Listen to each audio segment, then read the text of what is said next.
You know what? Screw it, I'll talk some more. So, a little known fact about me is I'm actually a huge fan of heavy metal. More specifically, nu metal, thrash, power. Those are like my three go-tos, but really any type of metal that sounds good, I'm interested in. I tend to gravitate more towards heavier stuff, but I enjoy some slower things here and there. Basically, anything that sounds cool, I'll probably be interested in. I know some asshole's probably gonna hear that and be like, "Oh my god, you enjoy power metal? You're not a true heavy metal fan." And my response is, what if I sawed your fucking nutsack in half? What would you do that? Okay, so, point being, I'm a fan of heavy metal. I was introduced to metal at a pretty young age, too, mostly from my dad and music videos on the internet. But these were not how I discovered the band that we will be talking about today. I discovered this band through the radio in my garage while my dad was working on a 1993 red Camaro. My dad usually had metal on the radio while he was working on the car, which I usually went out there just to,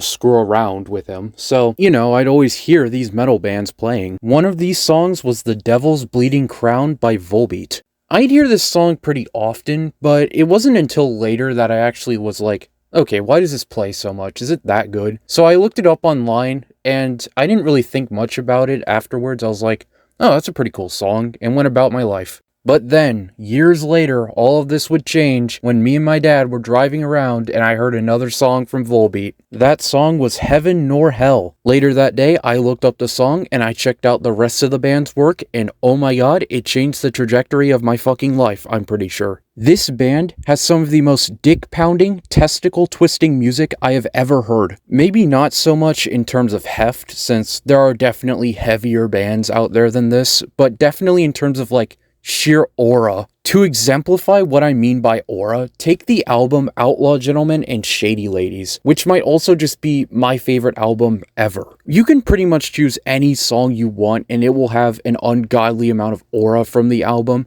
but we're going to choose the Hangman's Body Count, which I think that song has the most aura out of any of the others. Now, I can't play the song in its entirety because of YouTube copyright, but I will give a little snippet here, and I'll describe the song as well. The first 50 seconds of this song is the most Wild West thing I've ever heard. You can kind of hear what sounds like a banjo playing, but here it's actually fucking awesome and not like something you'd see describing the average West Virginian family. And then after those first 50 seconds, then the guitars start playing, the drums come in and oh, I'm coming everywhere. We haven't even talked about what the song is about yet. The song is literally about death itself.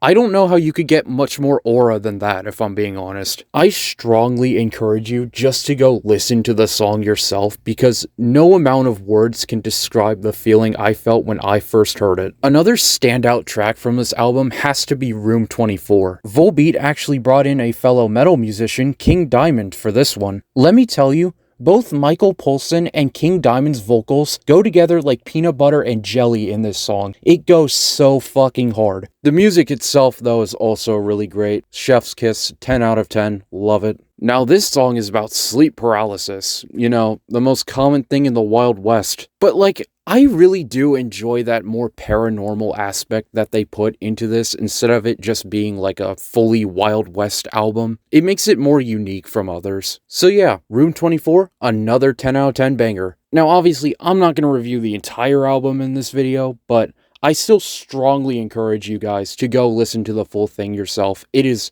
more than worth your time. Now, the final thing I want to bring up in this video is mainly just the subjectivity of the band. And I know I've been sucking this band's dick the entire video, for understandable reasons, go listen to it, but really, this band is very subjective due to the vocals of Michael Poulsen, aka the lead vocalist. Michael Poulsen's vocals have always kind of been described as a ding-a-dang-a-durgan. Kind of sound like a Viking or Elvis. Whether or not you really connect with that style of vocals is entirely up to your own preference, and that's what I mean by this band is pretty subjective. But if you really connect with his style like I did, then you're gonna have a blast with this band, trust me. Your pelvis will be on fire. Anyways, yeah, I just wanted to make a video about this band because that's always something I wanted to make a video on because I really love this band and I think they deserve more attention even though they are already pretty popular. So, yeah, I'll be back to talk some more probably, so see you guys.